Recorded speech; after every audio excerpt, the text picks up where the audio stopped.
Violence escalates on the streets of Cairo as thousands of anti-government protesters clash with police.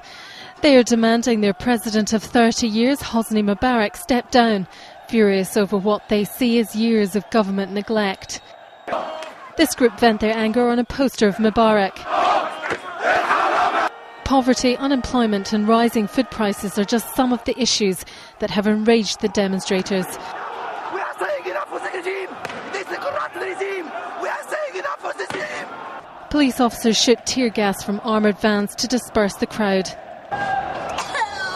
This young boy suffering the effects.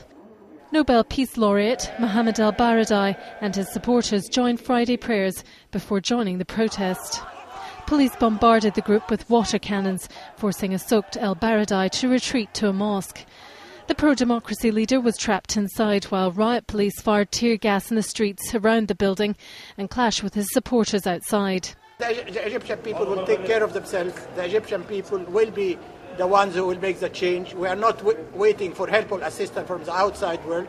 But what I expect from the outside world is to practice what to preach, is to defend the right of the Egyptian for their universal values: freedom, dignity, social justice. Al-Baradei was later put under house arrest by police stationed outside his home.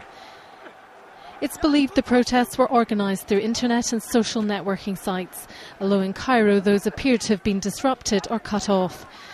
That didn't prevent the thousands of protesters who turned out for today's clashes in the capital and other parts of the country, by far the most violent since unrest began on Tuesday. A reversing police van speeding from an angry crowd knocks over a protester, an example of how dangerous and chaotic the situation has become. In a bid to quell this challenge to his leadership, Mubarak has imposed a night curfew on the protesters. Late in the day, the military were seen in the streets for the first time, a sign perhaps of how desperate Mubarak is to regain control. Ilse Temple, The Associated Press.